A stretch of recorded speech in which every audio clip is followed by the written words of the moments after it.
Hello, good morning. My name is Daniela Borisov. I'm coming from P20, which is a scientific partner.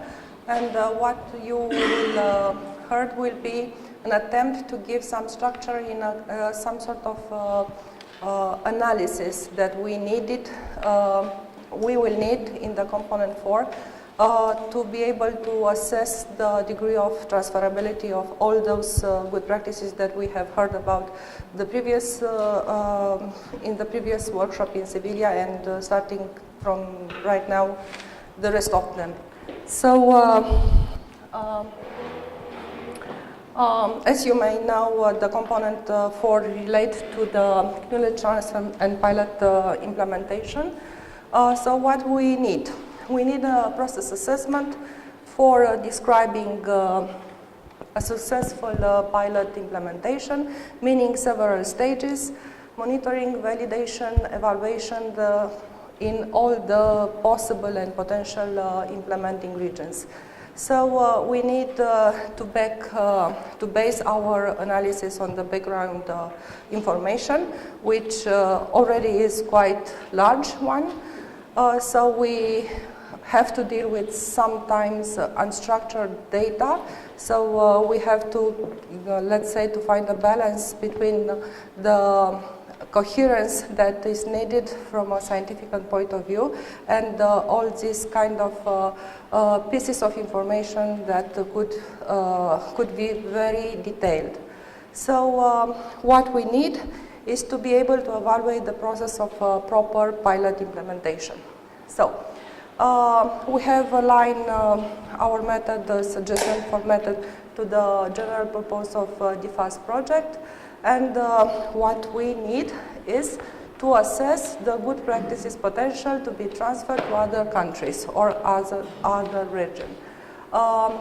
What we intend to do is to draw out the key points and the possible barriers in transferring this project to another European regions, and we will see which will be the input data. I think it's quite, let's say, reasonable to expect the data to be seen as answers to some questions, a list of questions.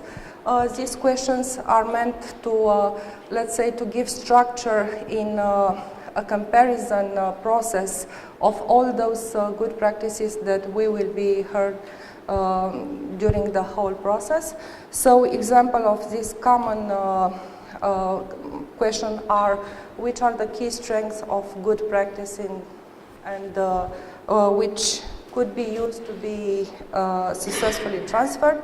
Which are the barriers, which are the challenges, and if a stakeholder believes that a question could be, let's say, in danger for the success of that transfer, it should be, let's see, noticed. Example of some good practices that we have heard to imagine this method that are those that we have heard in the Sevilla and these ones. And we mention here that common structure that everybody has to follow, just to give coherence to the whole process. So the key points are the overview, the aim, the key resources and the key partners, the funding structure, the funding authorities, the eligibility criteria for the C and E, and other terms of condition that could be specific to one project. So what we have let's say, followed, or what we expect to point out very clearly is the key success factors and the key challenges. And then to extract information for this one, to be able to, let's say, learn some lessons in terms of learning points and to describe opportunity for transferring. And We have seen the transferring process as a classical communication model in which you have a sender. Here is let's say, the source of imagining and developing and carrying on the project. It's the source, and this source will give us lessons about how the things were actually being done and which are the learned lessons. Then the recipient region, in this one, after using this method, you should be able to see the region as compatible with the original one, and to assess the attractiveness of this new, let's say, place of existence for the project with this transferred, and of course the project. The project also brings some intricate features, and this also make, let's say, the degree of complexity even higher. Okay, so in this model, what we have, let's say, seen as being more important is these ones, because this is history. Okay, so we have concentrated on the regions and on the project. For the regions, as I said, we should point out the attractiveness in terms of business climate, of business demography, how fast the CME are created, and how fast they grow old, if they grow old, and which will be, let's say, the plan of the will of the policymakers, because we based our project on some institution, whatever they are called, and I'm not sure if this will be an idea that could be, let's say, followed, which will be the promoter of the transferring process, meaning which is, it's in the classical way of being a change agent, as we use the term in management or in this kind of social and societal environment. Okay, so this promoter or the change agent should carry the best interest of the recipient body to ensure the quality of the transferring process. Okay, so the other part, the project, also of major importance. So we have to assess a kind of degree of transferability, and we will see a method in which this could be done. So as I said, the starting basis is the list of strengths and some sources of difficulties as they are registered in the origin region. And everybody who, let's say, carried on this kind of process should accept that all this analysis is very much oriented to a specific context, a specific time, a specific natural, let's say, managerial culture. Often is related to the geopolitical area or the language that those people use, and also some economical consideration. What we look for is a selection of the best instrument for covering the financing gap, because this is one of the major points of interest. And there are some sources of complexity, meaning if a project uses multiple sources of financing, this could be of a higher difficulty, or it involves SME from several sector of activities, or if the SME population is quite heterogeneous in some respects. Okay, so this could be an example of some indicator that could be used to assess ex post the transfer. There are some classical ones, and the method. I have described in terms of quantitative algorithm. It's not so complicated, and it is meant to be like this because the audience could be professionals from any subject of the society. So we ask two different questions. One about performance, meaning what is expected the new project to, let's say, to reveal in the new context. So the main person to ask is the stakeholders in the new region. So ask the promoter about the expected performance in terms of key attribute performance. And the other question, ask the all people in the old region that have been involved in carrying out the project about the importance. So how did the things went in the source region? These questions should be stated in terms of some criteria.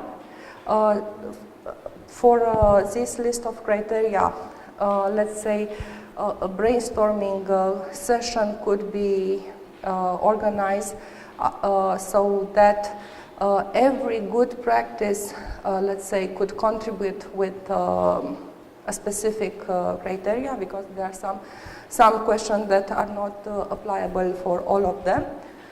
Okay, so for every criteria in this list, give a note to importance. So how the things went in the history, then how good is expected to be the project in the new context. An example of giving these courses to use a 1 to 9 scale. Low values meaning low importance or poor performance, and vice versa for the high grades. Or instead of using this numerical value, you could use attributes. Okay. So this is the input, the list of criteria, the grades for importance and the grades for performance. After that, it means, let's say, working on data.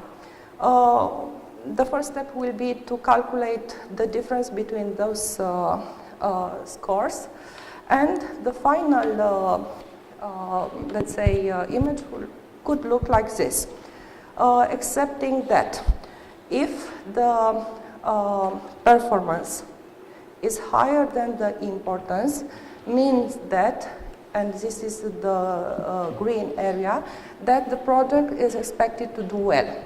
So the larger this difference, let's say, the more much freedom you have in imagining, let's say, good things or organizing things in the new region.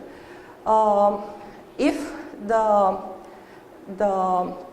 performance is scored with a lower grade as compared to performance, it means a red light, so something is not as it was in the past, or the different context calls for some other actions or some management action should be taken.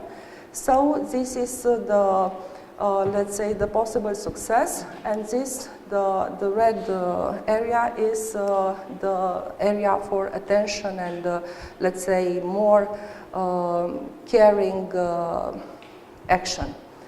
Okay, so this is our attempt. I think could be quite easily generalized to every good practice that is subject to the project, and I'm waiting for your comments. It's a draft. We have followed the multi-criteria analysis. We didn't, let's say, reveal all the, let's say, the high standard in dealing with the figures and with the numerical values. But anyway, we can come back with this, let's say, scientific background. Thank you. Oh, sorry. Something else. in describing the attractiveness of the new region.